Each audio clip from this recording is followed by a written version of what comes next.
se mrantie bi akwakogbawura the member of parliament edema atwuma kwangoma ono ana na ye deputy defense minister Honorable Kofi Amankwama enu me residence enfa ye nya na wa homa no so me pese o confirm mayen said ye yatete no sa na tie ana ye no warehouse ana ye ni fie na nkrofo ba ho. Good morning. Good morning. So go let's go. Nyameti ase me ho ye pa afin committee Honorable me gire sa pa ko no kwasem e was say tie honka right,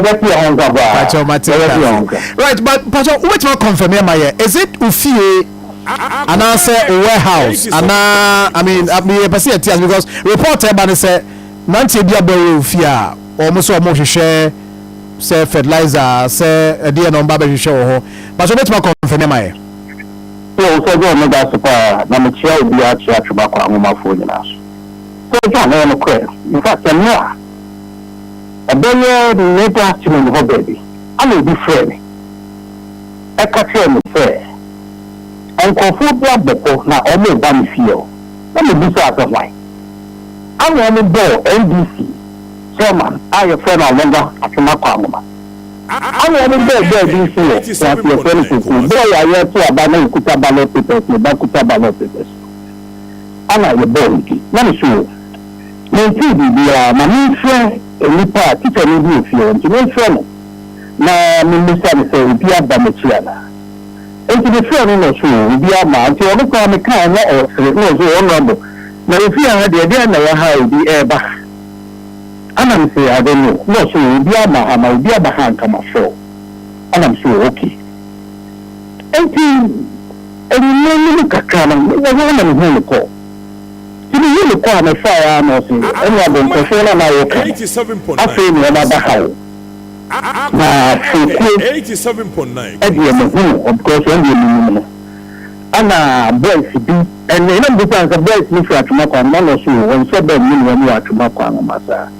And police will be now. See, a one is fair. The district commander of police.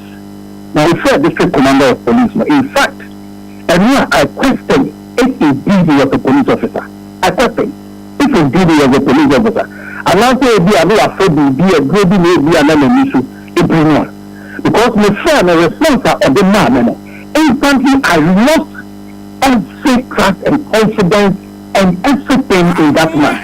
87.9. I don't want to use any adjective, but say no very Juma Fadia, honestly speaking, even a police officer. Also yesterday, you were doing everything with MPP. When Kase said, women make a car.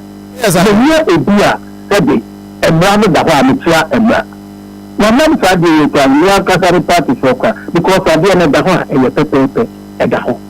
So, or a police officer, and also commander, and I say, in fact, he's the district commander.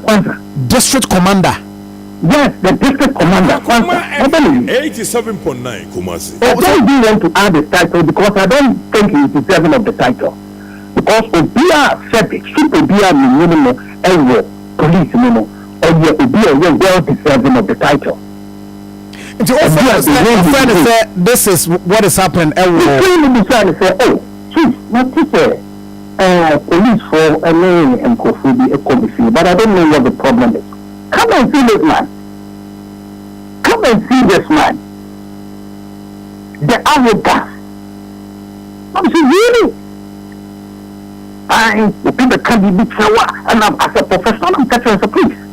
Professionalism is determined by the law. Professionalism is determined by your training. But the way you're going about it, it does not show the kind of training you seek. Maybe I learn some and preaching. The year I need this guy and say, "I will do now almost sure." I'm also sure fertilizer. I'm fertilizer. Not fertilizer anyway. Only I make prepare a fish feed. Way back. Here I wanted to train some youth in Makwa on fish farming because I do a young person home. If the year I know I'm fish feed more. Now because of this election up and down. and I mean to because we can see they should put together a team of young men. Now we are starting to how it goes. Now because of elections, you know, and I mean to it's all fish feed look at it be the summer half past I want to see ever France. Some fish feed no moving you know. I'm almost say a fertilizer. Now the question I asked them, study, I am a member of parliament for Achumakwanoma. Are they telling me something? Me to me for said the fertilizer and some of the Louisiana. Now only the number of fertilizer may do many apple and match every month in the power of Achumakwanoma. The chairman now, the NDC chairman, and I understand he wants to be the MC. He should rewrite his notes. He should rewrite his notes. The chairman and the original NDC chairman called him and gave him instructions. Something really instructions said we fear him an offshoot of the assembly and after again. We fear him. Chairman of NDC and after among instructions. Said they should come to my house. And now I'm a coordinating director if he. No more coordinating director if I'm in fact coordinating director Boya or Tifio or my hand custom of the local police station. Why? I'm coordinating director for a assembly in the warehouse is shut. And it's only a woman does one a bench quarters on when you did your assembly now. Say a woman and call a warehouse one or maybe a call bench quarters on. And there's something which is known to everybody. Now, obviously, you see a baby to key stock. And now, they are gone, MC passing. The idea should be intact. And to the next MC of the Bama, then you see to all those things. Go there and ask, and I understand such a man goes to this coordinating director on daily basis. And what are mobilizing guys? That's the job. This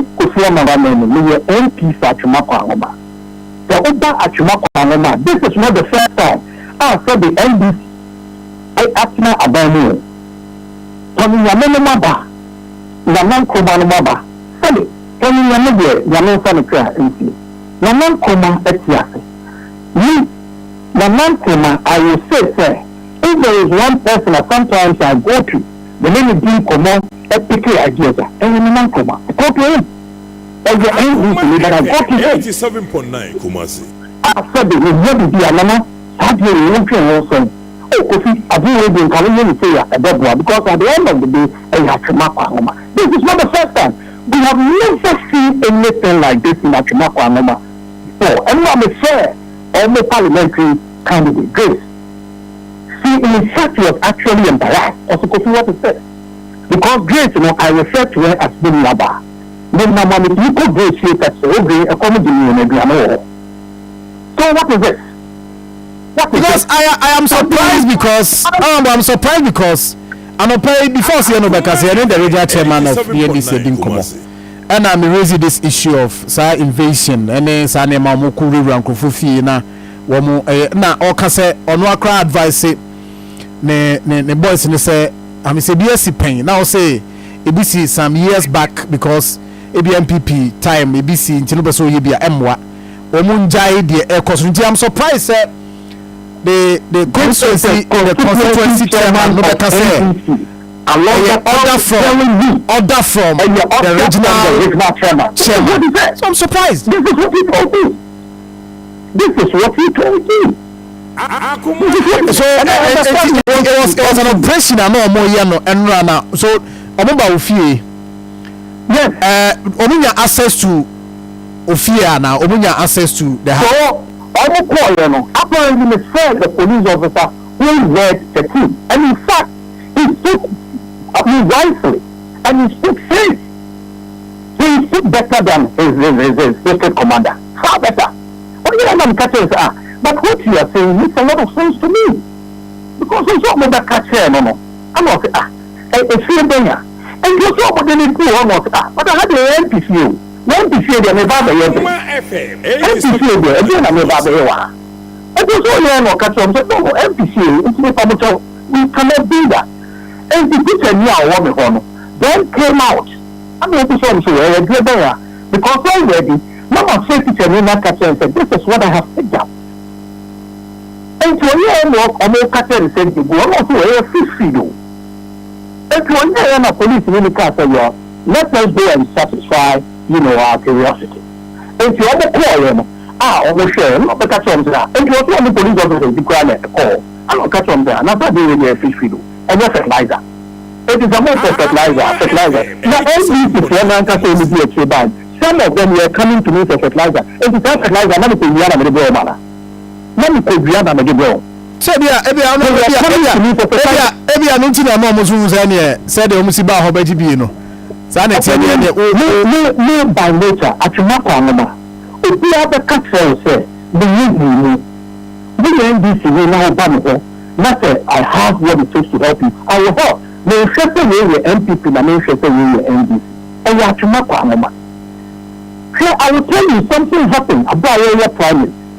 Sadly, you see agreement. They were not NBC. NBC. 2 and 2. A friend was one of it. Some will be our friend. What's the back?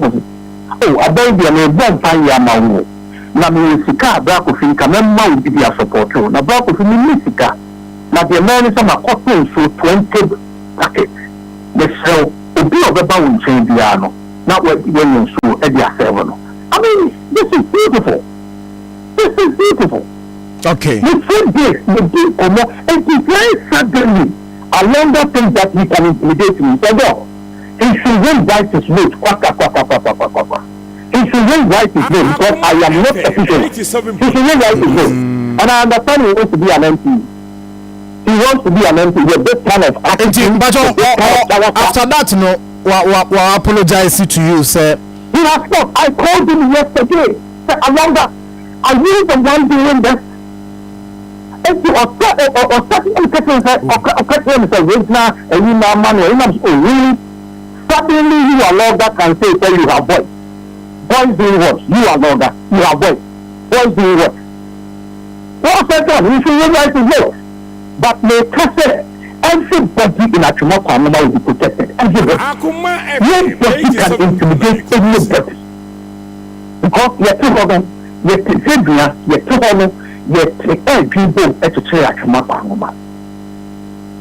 Alonga and the people, the so-called boys and South Kokono cannot destabilize the people in Achimokwa. We will protect that peace. That's the main other person who intimidate here. They should bring right their notes. They should bring right their notes. So no.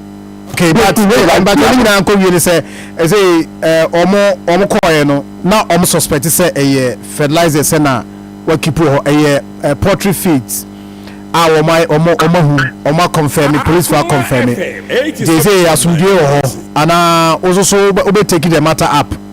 Oh, so John, articulate the whole thing. Sadly, start the action now on the way because you are Alonga, you have my number. The district commander of police, you have my number. Sir John, I am the member of parliament for Achimokwa, for crying out aloud. That's what about it. If they have had the decency, but a former defense minister, a former deputy defense minister. Just a couple of weeks ago, I'm a Juma as deputy defense minister. Sir John, if they had the decency to call me, in fact, you'd be a dying now. At the amount, so they can go there and check. So Joe said, me and Kasa, me can't send to me, but you can go to the assembly and ask. Me and Kasa need to me the bottom sika at the Board Assembly money to me PP. It's me fertilizer man. And this said they were fertilizer, but just fertilizer at Achimokwa and Papa, and most of them I buy them with my own money. And what are they talking about? NBC is in power, Sir John. It is suddenly no Ghanaian can buy anything for himself or herself. What sort of attitude is this? Suddenly, it's 1979. It's 1979. Sabe, na eyeku. Na yentuaba amyenipa. Na eyeku. And if they still have that cool mentality, then they should begin to rewrite their notes, not with me, because nobody can intimidate me, Sir John. And I am saying this with the passion. Me, I cannot be intimidated. Not at all. Not at all. Not today, not anytime. Now, Alonga with this kind of attitude, baby MCU at Chumakwanuma. He should raise his vote. He should raise his vote.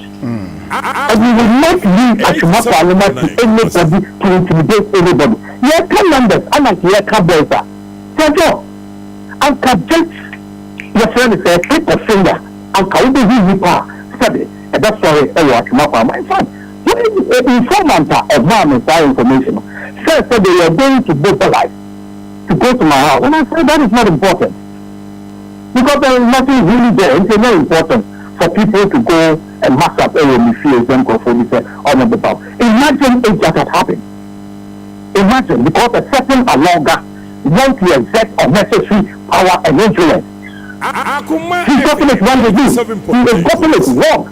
The name is fine, but I think that he's crossed the line. He has crossed the line. Okay. Honorable Miano Asiano Pena will follow up with calls. I need to try to be an to get that aspect now. Can say, on my command and as a directive, Edema, the constituency chairman. No, now try to be we are trying to get the constituency chairman to speak to as well.